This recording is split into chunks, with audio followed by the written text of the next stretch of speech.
네, 다 함께 일어나셔서 오늘 말씀 봉독하시겠습니다. 오늘 말씀은 두 구절입니다. 먼저 마가복음 1장 15절입니다. 마가복음 1장 15절, 14절부터 15절, 14절 제가 읽고 15절 함께 읽겠습니다. 신약 페이지 53쪽. 요한이 잡힌 후 예수께서 갈릴리에 오셔서 하나님의 복음을 전파하여 이르시되 때가 찼고 하나님의 나라가 가까이 왔으니 회개하고 복음을 믿으라 하시더라. 그 다음에 로마서 14장 17절입니다. 신약 페이지 258쪽 로마서 14장 17절. 한 목소리로 같이 읽겠습니다. 하나님의 나라는 먹는 것과 마시는 것이 아니요 오직 성령 안에 있는 의와 평강과 희락이라. 그 다음에 18절 제가 읽고 19절도 같이 읽겠습니다. 이로써 그리스도를 섬기는 자는 하나님을 기쁘시게 하며 사람에게도 칭찬을 받느니라. 그러므로 우리가 화평의 일과 서로 덕을 세우는 일을 힘쓰나니. 아멘. 앉으시겠습니다.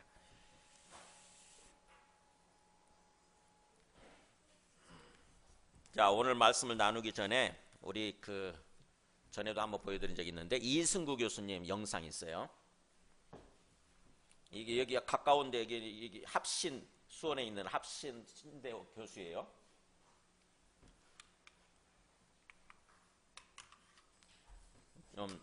오래된 잘 아는 기독교 신자들은 다 인정하는 어떤 그런 교수님이세요. 그러니까 이분의 말씀은 굉장히 중요합니다. 한번 들어보시기 바랍니다. 성경에 가르치는 사상 가운데서 가장 중요한 사상의 하나가 하나님 나라라는 사상입니다. 우리 주 예수 그리스도의 선포의 중심 주제도 하나님 나라라고 되어 있습니다. 그래서 맨 처음 예수님께서는 하나님의 나라가 가까웠다라고 얘기하시죠. 그것은 앞으로 하나님 나라가 오는 측면이 있다고 하는 것입니다. 그 나라가 올 것을 바라보면서 너희는 하나님의 나라를 위하여 기도하라고 하십니다. 그래서 우리는 주님의 기도에 따라서 나라가 임하옵시며 라고 기도하였던 것입니다. 이것을 천국의 하나님 나라의 미래성이라고 말할 수 있습니다. 그런데 예수님의 가르침에는 아주 독특한 가르침이 있는데 그것은 예를 들자면 마태복음 12장 28절에 있는 말씀과 같이 내가 성령을 힘입어 귀신을 쫓아내는 것이면 하나님의 나라가 이미 너희에게 임하였느니라. 와 같은 말씀인 것이죠. 그와 비슷한 말씀이 성경에 여러 곳 있습니다. 예수님의 메시아의 사역이 있는 그곳에 하나님 나라가 이미 와 있다라고 하는 것이죠. 그래서 우리는 하나님 나라의 현재성, 하나님 나라의 미래성과 현재성을 어떻게 조화롭게 이해해야 될까요? 그것은 예수님의 사역으로 말미암아 하나님의 나라가 이미 임하여 왔는데 아직 안이 임한 측면이 있다는 것을 분명히 하는 것입니다. 초림에서 하나님 나라는 우리에게 임하여 왔습니다. 그러나 그 나라의 극치는 아직 임하지 않았다는 것이죠. 그 극치는 우리 주 예수 그리스도의 재림 때에 우리에게 임하게 될 것입니다. 그러므로 우리는 예수님을 통하여 이 세상에 온 하나님 나라의 이미 임함, 즉 초림과 재림이라고 하는 것 사이에 살고 있는 것입니다. 우리가 그렇게 하나님의 나라의 이 이중적 임함 사이에 살고 있다고 하는 것을 인식하는 것이 신약 성도들에게는 매우 중요한 것이고 이것을 정말 인정하는 사람들은 예수 그리스도 안에서 하나님의 나라가 이미 왔음을 인정해야 하고 하나님의 나라가 극치에 도달할 것임을 간절히 바라면서 그렇게 하는 사람들은 이 땅 가운데서 정말 하나님의 통치를 받아 나아가는 사람으로 살아가야 합니다. 매일매일 순간순간을 하나님 나라의 백성답게 살아나가기 위해서 우리는 날마다 성경을 상고하고 성령님께 의존해서 하나님의 백성 역할을 하여 나아가는 것입니다. 하나님 나라에 관한 이 얘기를 요한복음에서는 영생이라는 말로 달리 표현하고 있습니다. 예수 그리스도를 참으로 믿는 사람은 지금 여기서 이미 영생을 얻은 것이죠. 그렇게 된 사람이 죽은 다음에 하늘에 가 있죠. 그러나 예수님이 다시 오실 때 우리가 부활하게 되고 그 부활한 몸을 가지고 극치에 이른 하나님의 나라에서 영원한 생명의 온전함을 누리게 될 것입니다. 이 부분 한번 이 부분 다시 이 부분에다 커서를 놔보세요.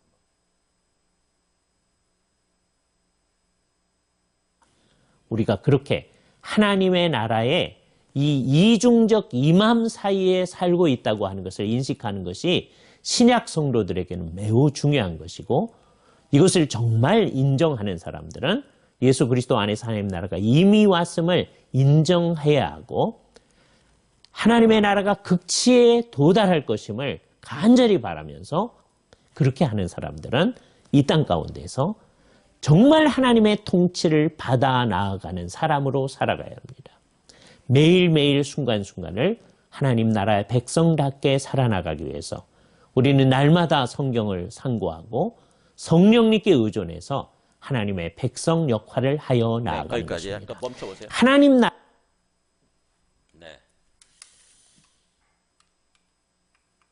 오늘 불을 켜주세요. 네.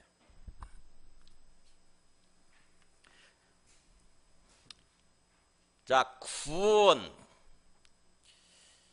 구원의 개념에 대해서, 본질적인 개념에 대해서 지금 말씀을 듣고 예배를 드리고 있습니다. 뻔히 아는 생각인데, 뻔히 아는 건데 이런 생각을 하실 수도 있습니다. 구원, 나 예수님 믿고 구원 받았죠. 그래서 나는 죽게 되면 천국 가는 거죠. 이렇게 생각을 하는 사람들이 많습니다. 아마 한국 기독교 신자들 붙들어 놓고 이렇게 물어보면, 얘기를 하면은 다 그렇게 얘기할 거예요. 아마 8, 90%는 그렇게 얘기할 거라고 생각을 합니다. 나 예수님 믿고 구원 받았어요. 구원이 별건가요? 죽으면 천국 가는 거죠. 이렇게 말을 하는 분들이 굉장히 많을 것입니다. 여러분도 아마 그렇게 말씀하는 분들이 있을 거라고 생각을 합니다. 그러다 보니까 구원을 그렇게만 알고 있으니까 내가 예수님 믿고 구원받았으면 내가 어떤 삶을 살아야 되는지를 잘 모르는 거예요. 그걸 신앙생활이잖아요. 예수님 믿고 믿는 그 믿음 안에서 사는 삶, 그게 신앙생활이 아닙니까? 한자말로 그렇게 표현하는 거죠. 신앙이 믿음이고 생활은 삶이잖아요. 믿음 안에서 삶, 신앙생활이 똑바로야 되는데, 예수 믿고 구원받는다고 하는 그 구원의 개념을 내가 잘못 알고 있으면 신앙생활이 똑바르지가 않게 되는 거예요. 그렇기 때문에 구원을 제대로 알아야 되는 거죠. 그래서 그런 차원에서 지금 우리가 말씀을 계속해서 하나님 말씀을 살피면서 예배를 드리고 있습니다. 지난 시간에는 뭐에 대해서 얘기를 했냐면은 영생의 삶에 대해서 얘기를 했잖아요. 영생의 삶. 영생도 우리가 잘못 알고 있잖아요. 개념이 영원히 사는 거다라고만 알고 있다 보니까 이 땅에서 어차피 우리 육체가 영원히 살지 못하니까 나중에 죽어서 우리 영혼이 다시 죽지 않고 영원히 사는 거, 그게 영생이다라고 생각하는 사람들이 많은 거죠. 근데 지난 시간에 어떻게 했습니까? 영생의 개념은 그게 아니라고 그랬죠? 뭐였어요? 이 땅에서 하나님을 알아가는 삶, 하나님을 인격적으로 알아가는 삶, 아는 거다. 영생은 아는 거다라고 얘기했잖아요. 그렇게 되면은 굉장히 우리의 신앙생활의 차원이 달라지게 되는 거죠. 죽어서 다시 죽지 않고 영원히 사는 거 이렇게 알고 있다고 한다면은 나는 예수님 믿고 그렇게 됐으니까 이제 이 땅에서는 내가 아무렇게 살아도 된다, 이런 생각을 하게 되는 거죠. 자연스럽게 하나님을 알아가는 것에 초점 맞추는 것이 아니라 아무 생각 없이 사는 거예요. 어쩌다 한 번씩 교회 가고 어쩌다 한 번씩 예배만 드리면 그게 구원받은 거다, 이렇게 생각하는 거죠. 또 내가 죽으면 천국 가게 되는 거다, 이렇게 생각하는 거죠. 근데 내가 하나님을 알아가는 것이다. 구원이라고 하는 개념은, 영생이라고 하는 개념은 내가 하나님과 교제하면서 교통하면서 인격적으로 알아가는 거다, 이렇게 생각한다고 한다면은 거기다 초점 맞추게 되는 거죠. 매일 매 순간을 살면서 항상 하나님을 알아가는 것에 초점 맞추고 하나님과 교제하는 것에 초점 맞추고 그렇게 살게 되는 거죠. 이 천국의 개념, 하나님 나라의 개념도 마찬가지입니다. 구원이라고 하는 것에 대해서 성경에서는 여러 가지로 표현해요. 뭐 거듭났다 이렇게 표현하기도 하고, 거듭났다는 말이 새로 났다는 뜻이죠. 새로 태어났다 이런 뜻이에요. 거듭났다 이렇게 표현하기도 하고, 또는 로마서에서는 의로움을 얻었다, 의롭다라고 칭함받았다, 칭의라고 하는 개념으로 이렇게 표현하기도 하죠. 칭의. 또 하나님과 화목하게 되었다.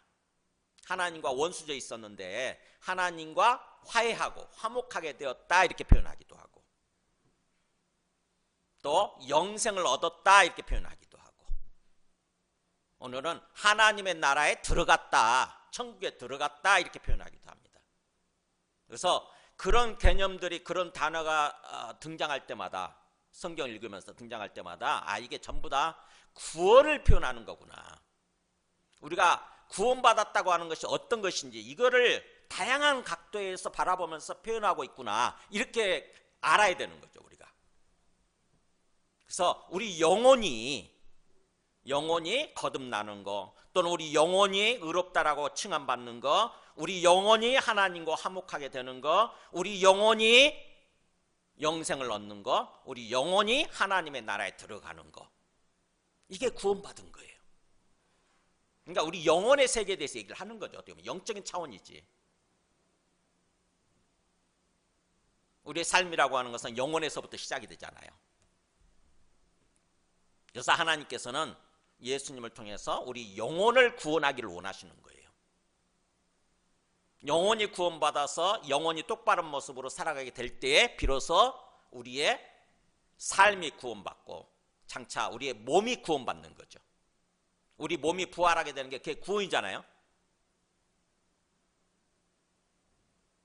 그래서 오늘은 이 하나님의 나라, 천국이라고 하는 개념에 대해서 이렇게 우리가 살펴보려고 그러는데, 이 천국과 하나님의 나라의 개념 중에서 우리가 익숙한 개념이 뭡니까? 천국이에요, 천국. 저도 그랬고, 그냥 예수님 믿고 구원받는다 그러면은 천국 가는 거예요, 천국. 근데 하나님의 말씀을 좀 더 깊이 들여다보게 되면은 이 천국과 하나님의 나라가 같은 개념이라고 하는 것입니다. 마태복음에서는 천국이라고 표현하고 있고, 다른 복음서에서는 하나님의 나라라고 표현이 되어 있어요. 오늘 마가복음도 1장 15절에 그랬잖아요. 하나님의 나라라고 표현되어 있어요. 그러면 그 차이가 뭐냐? 왜 어떤 곳에서는 천국이라고 표현하고 예수 믿고 구원받는 것을 천국이라고 표현하고, 왜 또 다른 곳에서는 하나님의 나라라고 표현하고 있을까요? 같은 건데. 네, 유대인들한테 얘기할 때는 유대인들은 하나님을 입으로 떠올리면 안 돼요. 입에다 올리면 안 돼요. 그럼 불경하는 거야. 우리가 아버지 이름이 뭐냐 그러면은 어떤 사람, 무식한 사람들은 그냥 누구누구 씨입니다 이렇게 얘기해 버리는 경우 있잖아요. 그게 예의가 없는 거예요. 모르는 거예요. 무식한 거예요. 제가 초등학교 5학년 때 지금도 잊지 못합니다. 그 선생님이 저한테 예의를 가르쳐 주면서 아버지 이름을 누군가 물을 때는 설자, 귀자, 남자라고 그래라 이렇게 얘기하시더라고요. 그러니까 뭐예요? 아버지 이름을 함부로 얘기하면 안 되는 거죠.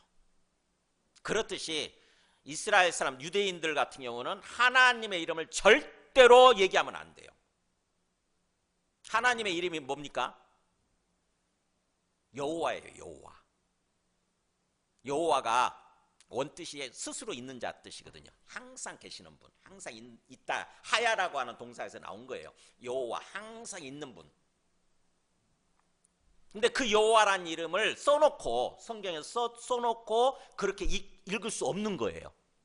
어떻게 읽느냐? 그냥 아도나이, 나의 주님 이렇게 표현해요. 그렇게 읽어요. 여호와 써져 있는데 거기 부분 되면은 아도나이라고 읽는다고, 나의 주님이라고 읽어요. 그만큼 유대인들은 하나님의 이름을 함부로 절대로 입에 올리지 않습니다. 그래서 하나님이라고 하는 말 대신에, 이름 대신에 그냥 하늘이라고 한 말을 쓴 거예요. 하늘. 그래서 천국, 하늘나라 이렇게 표현한 거죠. 천국, 하늘의 나라, 하늘에 있는 나라. 그런데 이방인들은 그렇지 않아도 되니까 이방인들한테는 하늘나라, 천국이라고 표현하지 않고 하나님의 나라 이렇게 표현하는 것입니다. 하나님이라는 말을 직접 쓰는 거예요. 하나님의 나라. 그래서 천국이나 하나님의 나라나 다 같은 거라고 하는 것입니다. 그러니까 예수님은 그 천국을 위해서, 하나님의 나라를 위해서 오신 거예요. 마가복음 1장 15절 다시 한번 보여주세요.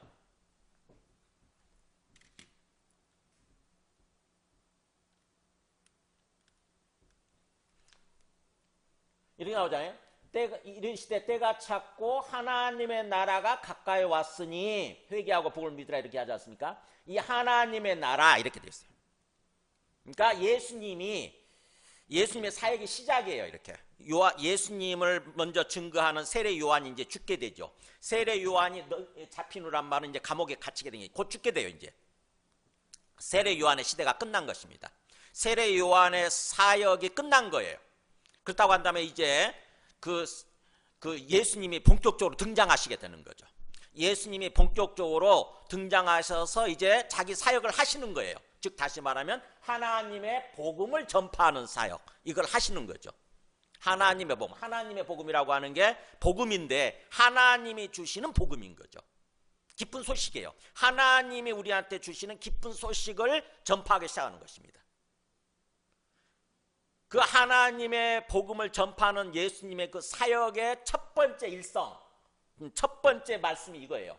때가 찼다, 하나님의 나라가 가까이 왔다, 이제 회개하고 복음을 믿으라 이거였어요.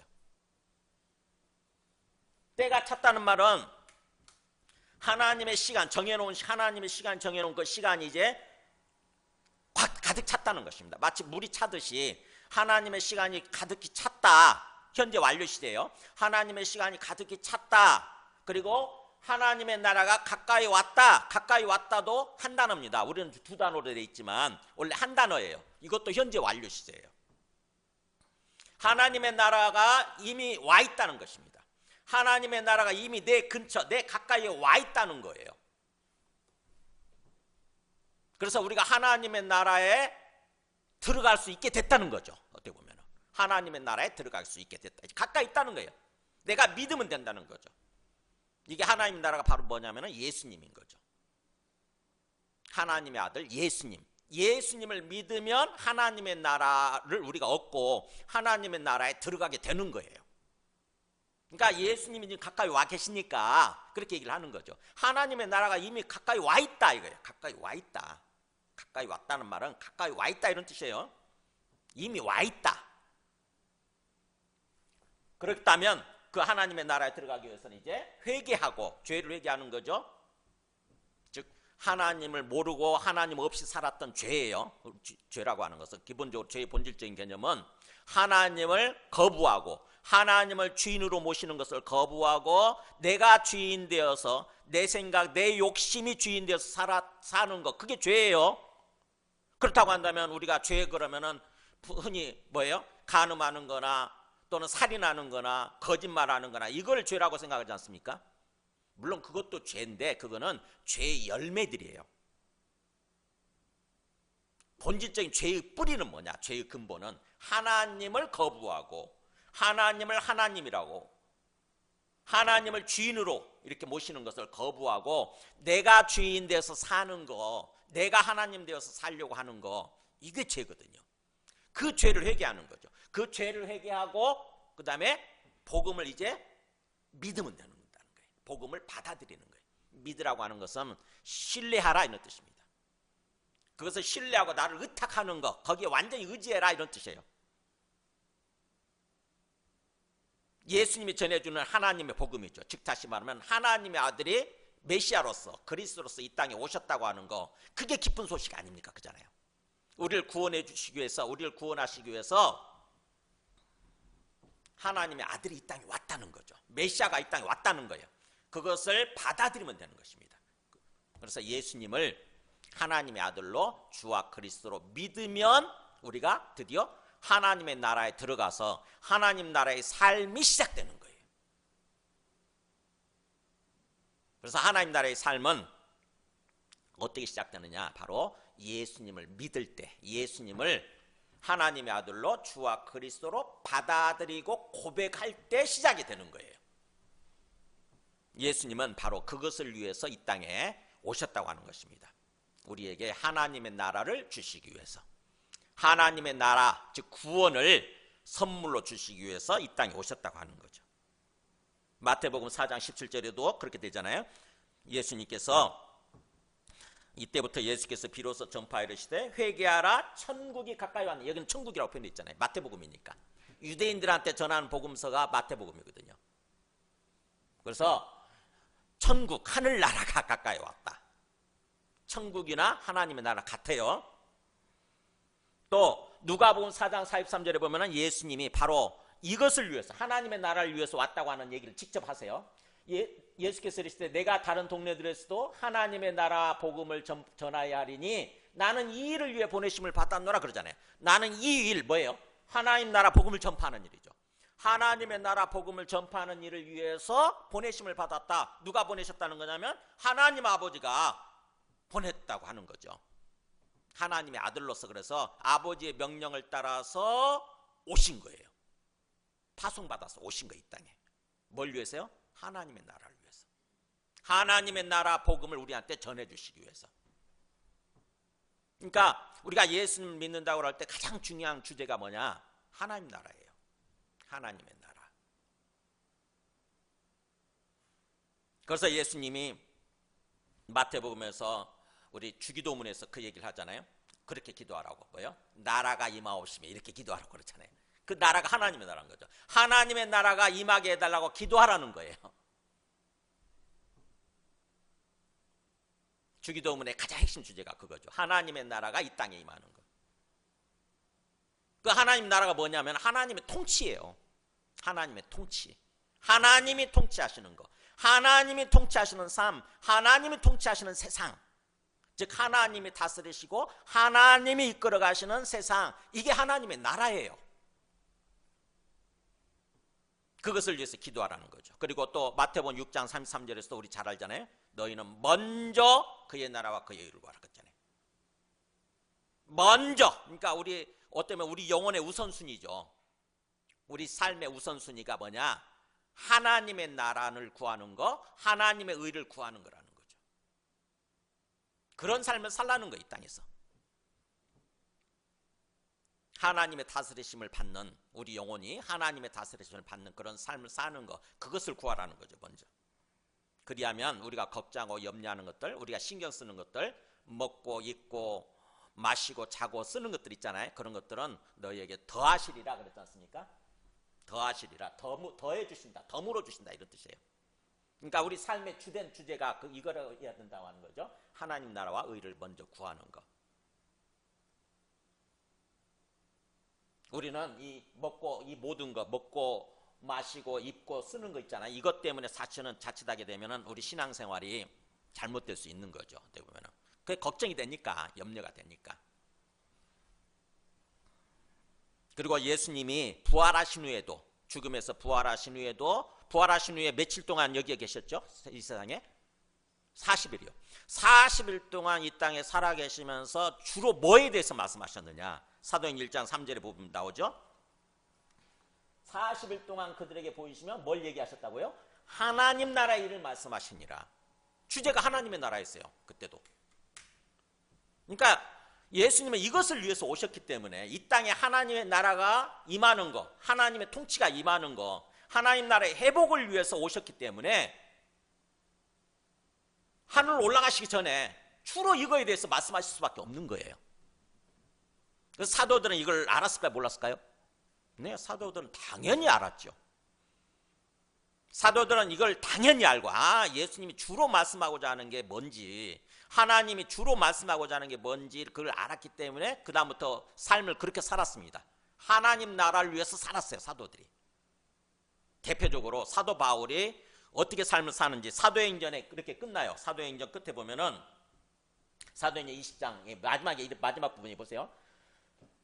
사도 바울이 하나님의 나라를 전파하며 주 예수 그리스도에 관한 모든 것을 담대하게 거침없이 가르치더라 땡땡땡 하고 끝나요.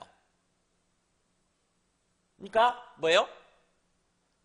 사도 바울을 비롯해서 사도들의 모든 삶이 하나님 나라에 초점 맞춰서 삶을 산 거예요. 하나님의 나라를 전파하는 삶. 그 하나님의 나라를 전파하는 게 바로 주 예수 그리스도다. 예수님을 믿을 때, 예수님을 주와 그리스도로 믿을 때 하나님의 나라가 임하는 거고 하나님 나라가 시작이 되는 거니까 하나님의 나라를 전파하면서 주 예수 그리스도에 관한 것을 가르치는 거죠.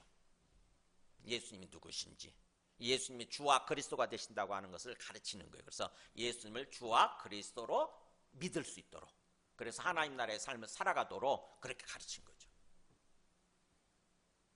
그러니까 결국 우리가 예수님을 믿는다고 그럴 때 막연하게 아무 초점이 없이 목표도 없이 방향도 없이 그렇게 믿고 막연하게 신앙생활하는 게 아니에요. 수많은 기독교인들이, 현대 기독교인들이 그렇게 삶을 살고 있지만 우리는 그러면 안 되는 거죠. 우리는 제대로 알고 제대로 믿고 제대로 구원받아서 제대로 하나님이 원하시는 제대로 된 삶을 살아야 돼요.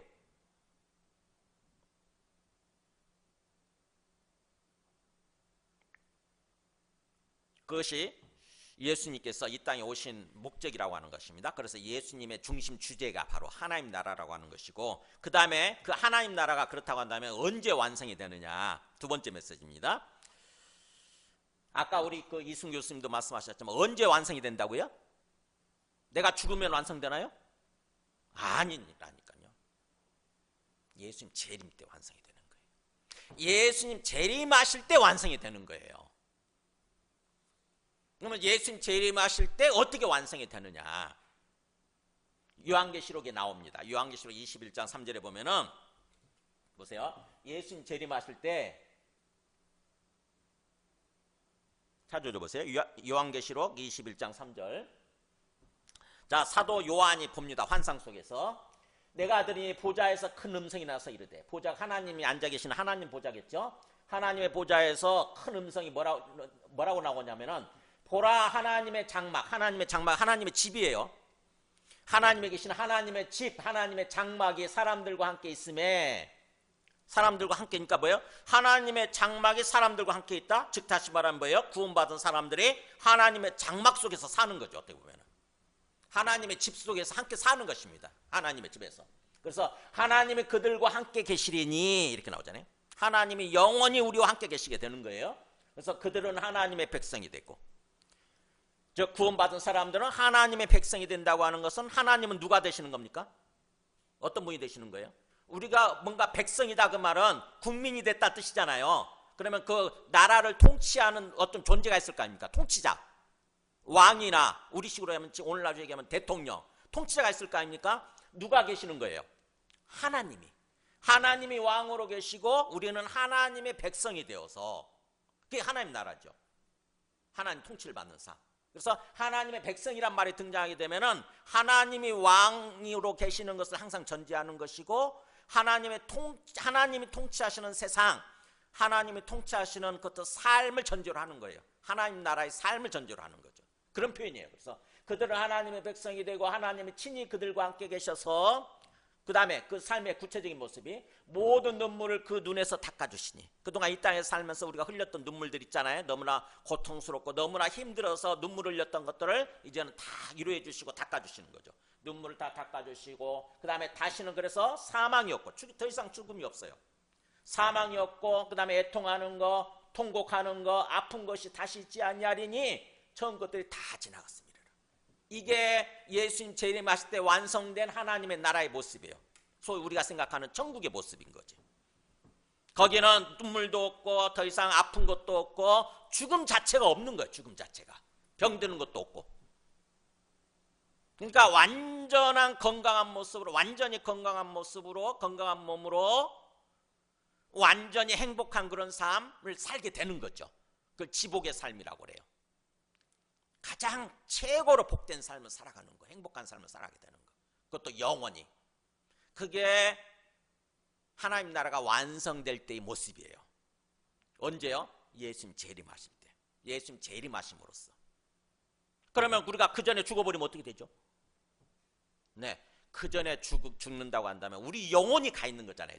우리 몸은 가 있지 못하고 영혼이 하나님 계신 곳으로 가 있다가 주님 재림하실 때 우리 영혼이 몸을 입고 부활하는 거예요. 우리 육체가 부활하는 거예요. 우리 육체가. 그래서 부활의 육체로 저런 세상에서 사는 거죠. 부활한 육체를 가지고 저렇게 더 이상 죽음이 없는 그런 세상에서, 다시는 아플 것도 없는 그런 세상에서 영원히 살게 되는 거죠. 그게 하나님 나라의 완성된 모습이에요.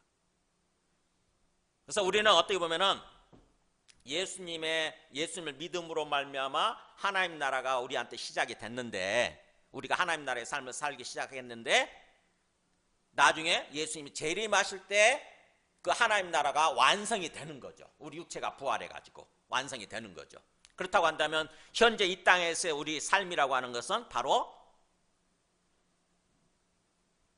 예수님의 초림과 예수님의 재림 사이에 있는 거예요.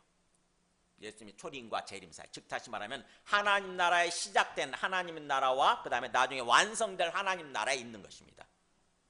시작된 하나님 나라, 그 다음에 나중에 완성될 하나님의 나라, 그 사이에 지금 우리가 있는 거예요. 그래서 이 땅에서 신앙생활이라고 하는 것은, 예수님 믿고 신앙생활 한다고 하는 것은 아직, 이미와 아직 사이에 있는 거예요. 이미와 아직이라고 합니다. 그 신학적인 용어로. 이미, already, 아직, not yet.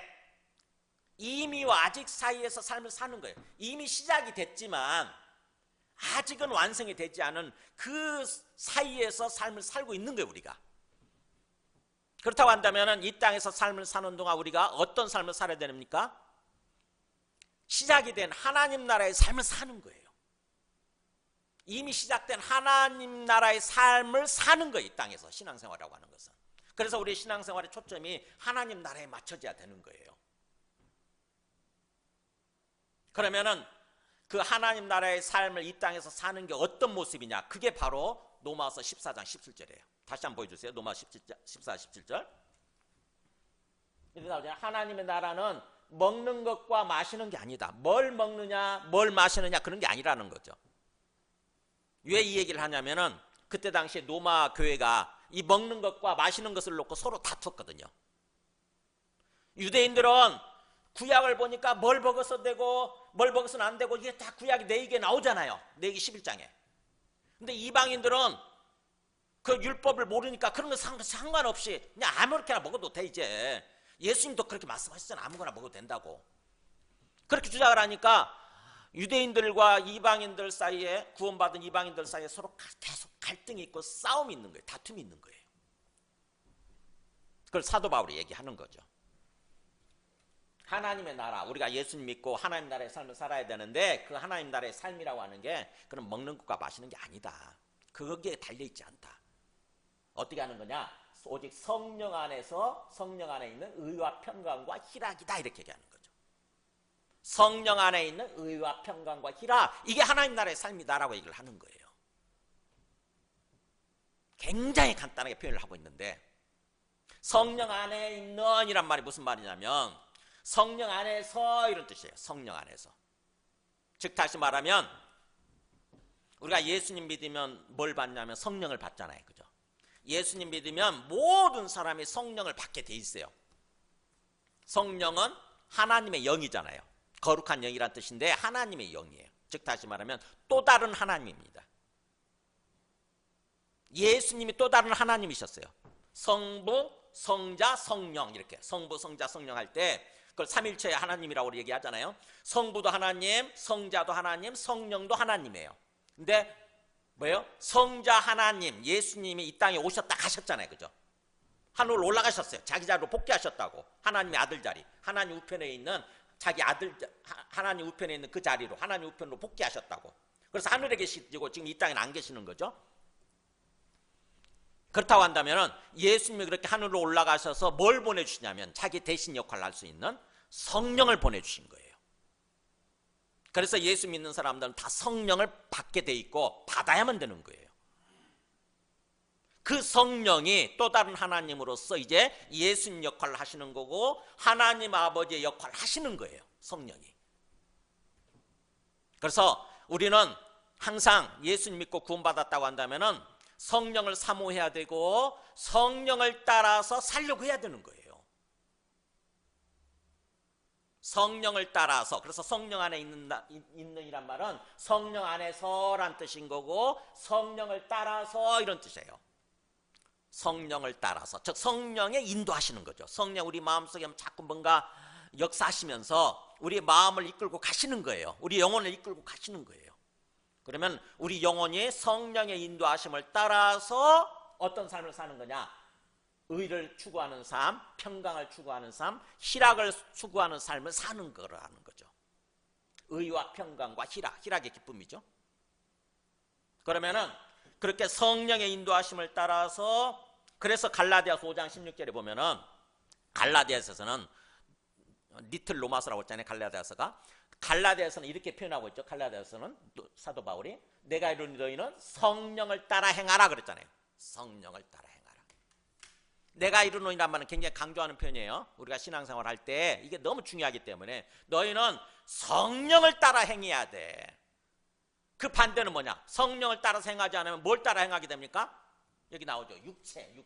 이 육체라고 하는 게 우리 몸뚱아리를 의미하는 게 아니고 부패한 본성, 사르크스. 우리 인간적인 본성 있잖아요. 타락하고 부패한 본성. 우리의 그 타락한 본성, 육신의 욕망을 따라서 살게 돼 있다는 거죠. 두 개가 항상 충돌해요. 우리 마음속에서. 어떤 상황 속에서 우리 부패한 본성, 야, 네 욕심대로 해. 네 하고 싶은 대로 해. 네 꼴린 대로 해. 막 이러잖아요. 그리고 사람들이 하는 대로 해 그냥. 하나님 같은 거 생각하지 말고 예수님 같은 거 생각하지 말고 네 기분대로 해. 네 지금까지 해왔던 대로 네 고집대로 네 욕심대로 해. 네 자아대로 해. 이러잖아요. 그런 생각 자꾸 들잖아요. 우리 그죠? 그럴 때 한편에서 성령께서 들릴 듯 말 듯한 소리로 얘기해요. 야, 그러면 안 돼. 그러면 안 돼. 너 새롭게 살아야 돼. 이제는 성령을 따라 행해야 돼. 성령께 순종해. 주님께 순종해. 주님 말씀대로 살아야 돼. 살짝 들릴 듯 말 듯 얘기해요. 왜 들릴 듯 말 듯 하냐? 내 안에 내 욕심이 가득하면요, 내 생각이 가득하면 하나님의 소리는 가라다랗게 들려요. 안 들려 사실 어떻게 보면. 근데 내 욕심이 비워지고 내 생각이 비워지고 내 자아가 비워지면요 성령의 소리가 커집니다. 성령이 압도적으로 역사해요. 우리 인격 속에. 그래가지고 자연스럽게 나도 모르게 자연스럽게 성령을 따라서 행하게 된다고. 지금 그 얘기를 하는 거죠. 사도 바울이. 내가 분명히 말하노니 너희는 육신과 성령이 충돌할 때 성령을 선택하고 성령을 따라 행하라 이거예요. 그래야 하나님이 이끌어 가시는 그런 삶을 사는 거죠. 하나님 나라의 삶을 살게 되는 거죠. 그렇게 하나님 나라의 삶을 성령을 따라 살게 될 때 열매 나오잖아요. 오직 성령의 열매, 우리가 잘 알고 있는 9가지 열매 얘기하지 않습니까? 그 앞에 3가지가 보세요. 사랑과 희락과 화평, 이게 나오잖아요. 뭐예요? 사랑, 희락이 나오잖아요. 화평 나오죠. 화평이 아까 평강이거든요. 사랑은 뭐냐? 의예요. 의. 사실은 의. 그러니까 의와 희락과 평강, 이 3가지가 다 나옵니다. 여기에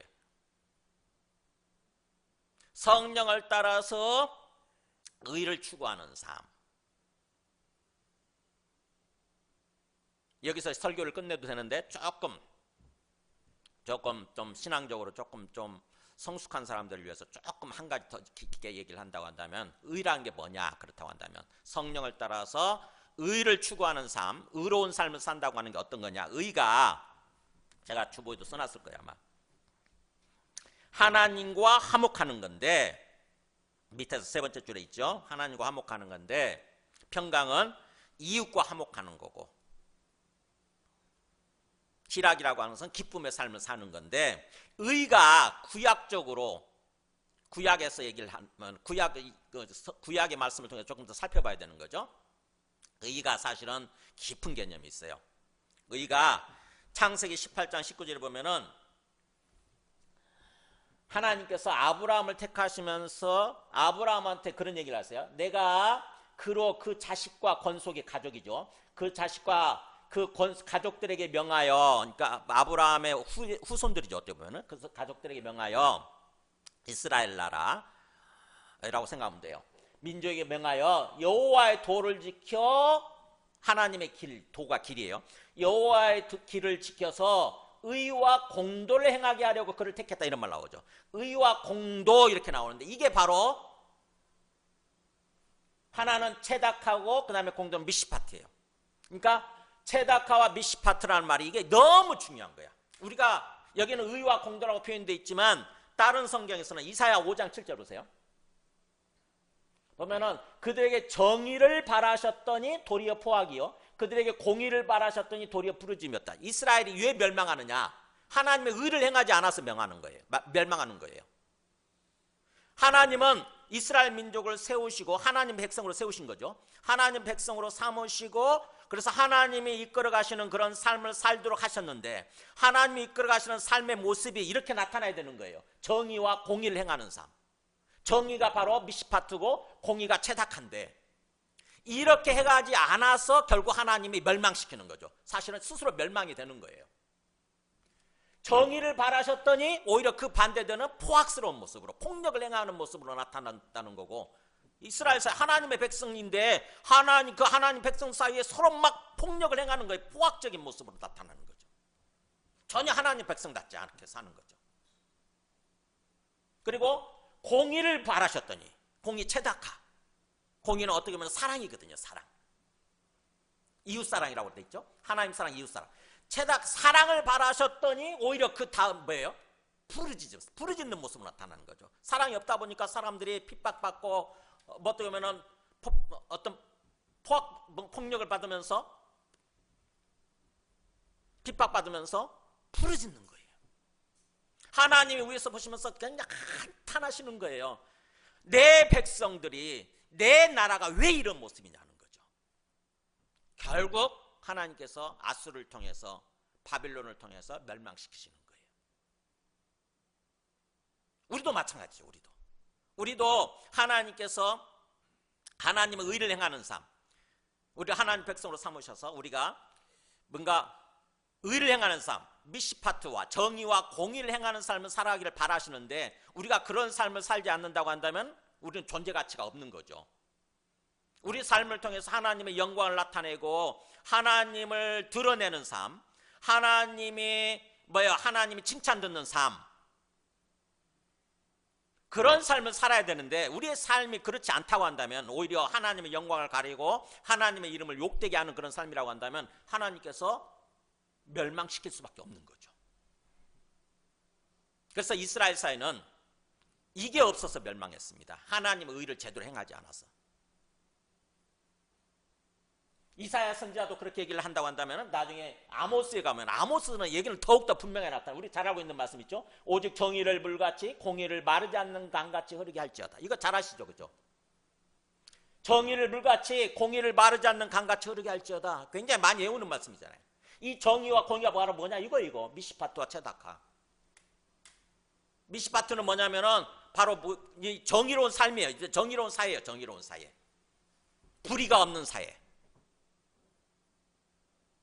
약자를 핍박하는 것이 아니라 약자지만 존중하고, 약자의 권리를 존중하고, 그런 사회, 그런 삶, 그게 미시파트예요. 그게 정의예요. 그러니까 우리 하나님을 믿는 하나님 백성들은 그런 정의를 위해서, 정의로운 세상을 위해서, 정의로운 사회를 위해서 삶을 살아야 된다고 하는 거죠. 그리고 또 공의를 위해서, 공의는 사랑이라고 그랬죠. 사랑을 행하는 삶을 위해서 살아야 되는 거예요. 근데 이스라엘 사회는 하나님의 나라가 되었음에도 불구하고, 하나님의 백성이 되었음에도 불구하고 그런 삶을 살지 않음으로 말미암아서 결국 하나님이 심판하셔서 망하게 된 거예요. 멸망하게 된 거예요. 그게 선지자들의 주된 메시지예요. 핵심 메시지예요. 선지서의. 이것이 선지서의 주된 핵심 메시지예요. 그러면 우리는 이스라엘사를 통해서 교훈을 얻어야 되는 거죠. 이스라엘 그 역사, 실제적인 교훈이잖아요. 이스라엘 역사를 통해서 왜 그들이 하나님의 특별한 택하심을 받고 하나님의 백성이 되고 하나님의 나라로 이렇게 세워졌는데 왜 멸망했는가? 왜 멸망했는가? 아니 하나님 나라가 멸망한다는 게 말이 돼요? 그래서 이스라엘 민족도 유대인들도 절대로 그걸 받아들이지 않았어요. 우리는 하나님의 백성이다. 우리는 하나님의 나라다. 우리가 멸망한다고 하는 것은 말이 안 된다. 절대 멸망 안 해. 절대 멸망 안 해. 그것만 받아들였어요. 그러면서 엉터리 같은 삶을 산 거죠. 엉터리 같은 신앙생활을 한 거예요. 그러다가 결국 멸망해버린 거예요. 우리는 교훈을 얻어야 됩니다. 우리가 지금 하나님의 백성으로 세워졌죠, 그죠? 예수님을 믿음으로 말미암아 하나님의 백성으로 세워지고 하나님 나라가 우리한테 시작이 됐어요. 근데 우리가 그걸 제대로 살지 않는다고 한다면은 하나님께서는 우리들도 역시 또 그렇게 멸망시킬 수밖에 없는 거죠. 멸망당해야 마땅한 거죠, 어떻게 보면. 그게 의입니다. 링컨 대통령이 남북전쟁을 통해서 노예를 해방시켰잖아요. 그럴 때 링컨 대통령이 이렇게 얘기했다고 합니다. 정의 없는 어떤 그런 평화의 세상은 없다. 정의, 미시파트죠. 정의가 없는 평화의 세상은 없다. 정의 없는 평화는 없다. 라고 외치면서 그 슬로건을 내걸고 노예 해방전쟁을 했다고 합니다. 그래서 이 노예 해방전쟁, 미국의 남북전쟁이라고 하는 것은 단순한 어떤 정치적인 승리가 아니라, 공화당과의 싸워서 정치적인 승리가 아니라 하나님의 백성을 불의와 억압으로부터 해방시킨 그런 정의의 미시파티의 실현 전쟁이었다고 하는 것입니다. 신학적으로 평가하는 거예요. 신학적으로, 성경적으로. 우리는 정치적인 관점에서만 판단할 수 있는데 신학적으로, 성경적으로 링컨 대통령이 독실하게 예수님 믿는 사람이었잖아요. 독실한 기독교 신자였잖아요. 그래서 하나님의 사상, 하나님의 소망 관점에서 전쟁을 한 거죠. 하나님의 소원을 이루게 해달라고, 미시파트가 실현되게 해달라고, 이 나라에.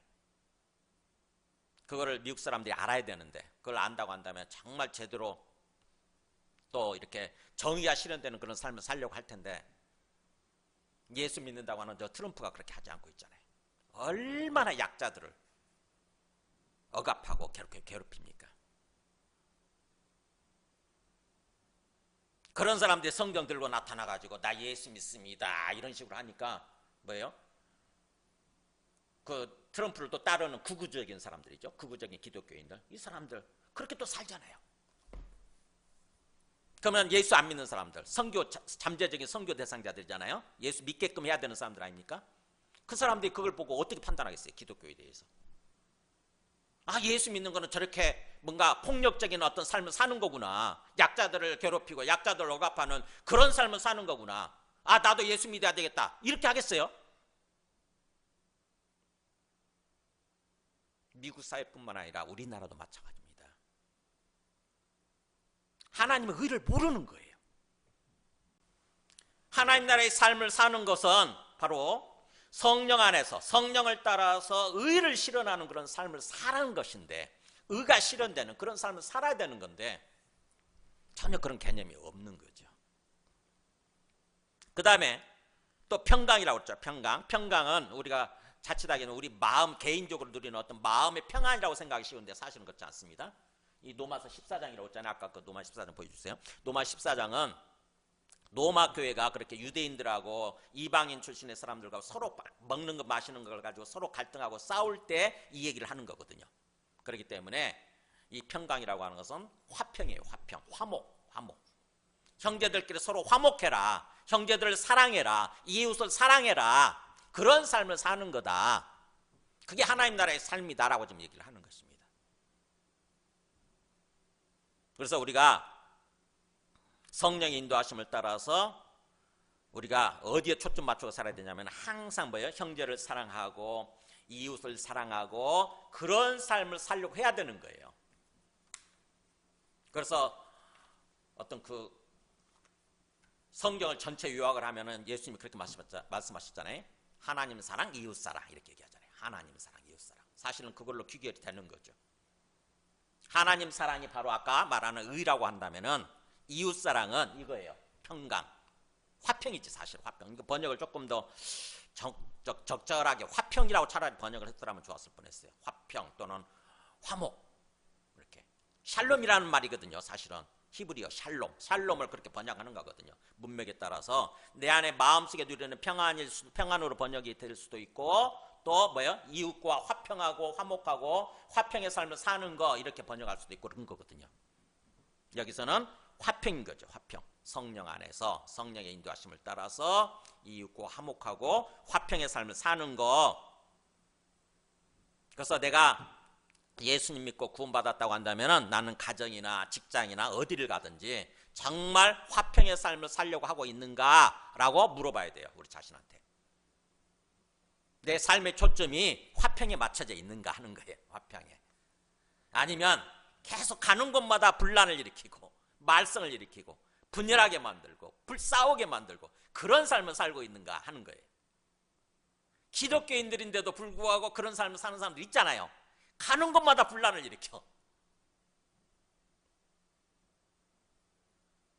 그렇게 해서는 안 되는 거죠. 오히려 내가 가게 되면은 그렇게 뭔가 분란이 일어났던 그런 곳이 완전히 다시 화목하고 화평한 그런 어떤 그런 환경으로 바뀌어야 돼요. 나로 말미암아서. 그 다음에 마지막 또 성령 안에서 희락이라고 그랬죠. 희락, 기쁨이죠. 기쁨의 삶을 사는 거. 참 어떻게 보면 두 가지, 앞에 두 가지는 알 수 있겠죠. 그죠? 자연스럽게 당연히 알잖아요. 의를 추구하는 삶, 그 다음에 또 화평을 추구하는 삶. 이걸 알겠는데 왜 갑자기 여기서 희락, 기쁨이 등장할까? 이게 참 궁금하더라고요. 여러분 궁금하지 않으세요? 좀 생뚱맞다고 느끼지 않으세요? 왜 하나님 나라의 삶이 기쁨을 추구하는 거지?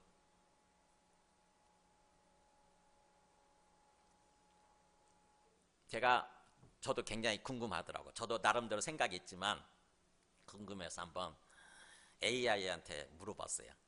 그랬더니 뭐라고 답하는 줄 아세요?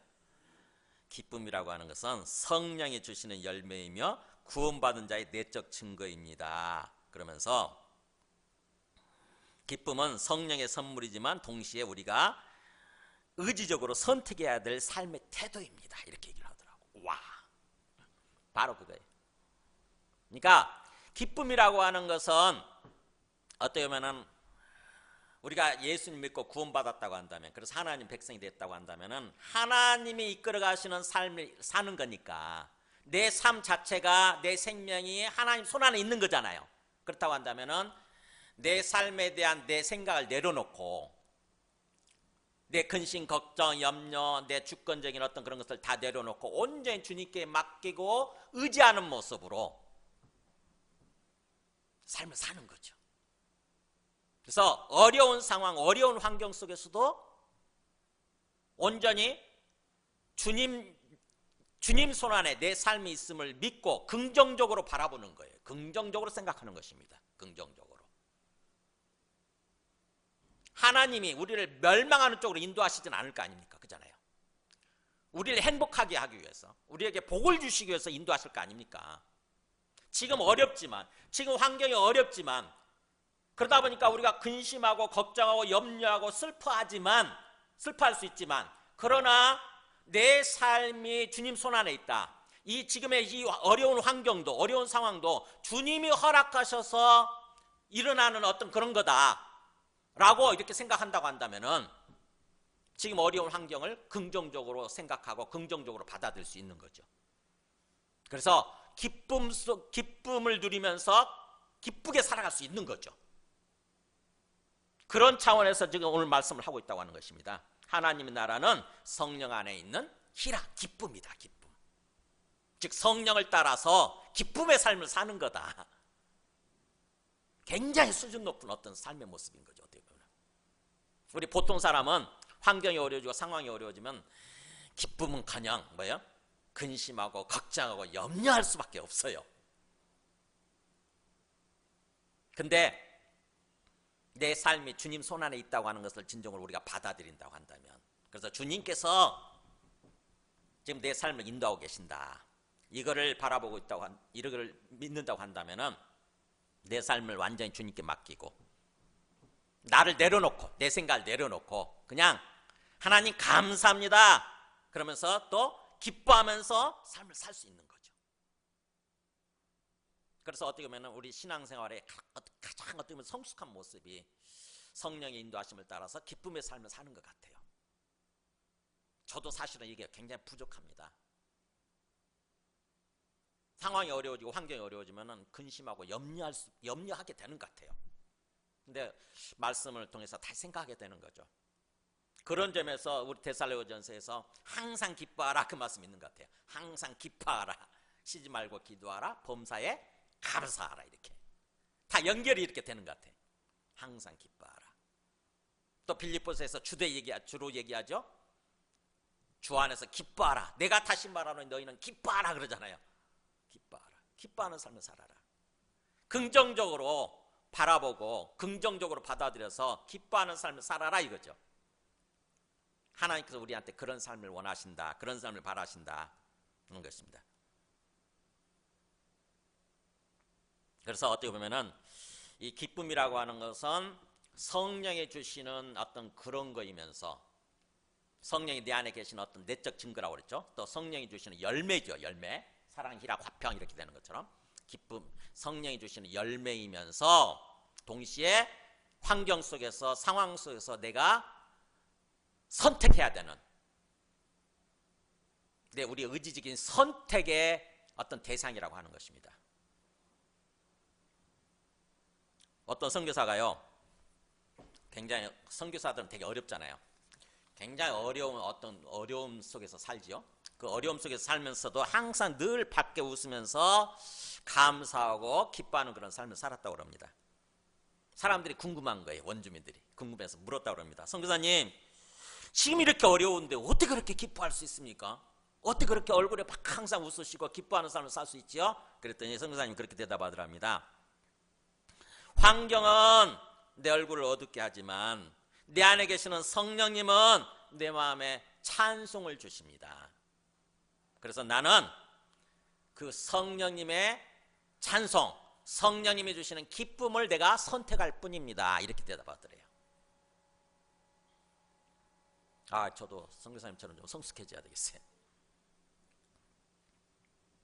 여러분, 힘든 상황 속에서 주님을 믿고 주님의 주님 되심을 믿고 기쁨을 선택하십니까? 아니면 환경과 상황이 완전히 매몰되어서 불평과 원망 또 낙심을 선택하십니까? 여러분은 생각해 보시기 바랍니다. 자, 말씀을 정리합니다. 우리가 예수님을 믿고 구원받는다는 게 바로 뭐라고요? 하나님 나라에 들어가서, 즉 하나님의 통치에 들어가서 하나님이 통치하시는 삶을 사는 것, 하나님이 다스리시는 삶을 사는 것, 이 땅에서부터 천국의 삶을 사는 것, 하나님 나라의 삶을 사는 것이라고 하는 것입니다. 우리 아까 처음에 그 찬송했던 것 중에 그거 있었잖아요. 예수 우리 왕이여 이곳에 오소서, 왕이신 예수에 오셔서 좌정하사 다스리소서 그러잖아요. 다스리소서, 통치하소서 이거잖아요. 왕이신 예수님께서 오셔서 나를 통치하소서, 나를 다스려 주소서, 이렇게 기도하는 거죠. 그리고 또 내 영혼이 은총이 뭐 아까 438장 찬송을 했는데 거기서도 그랬죠.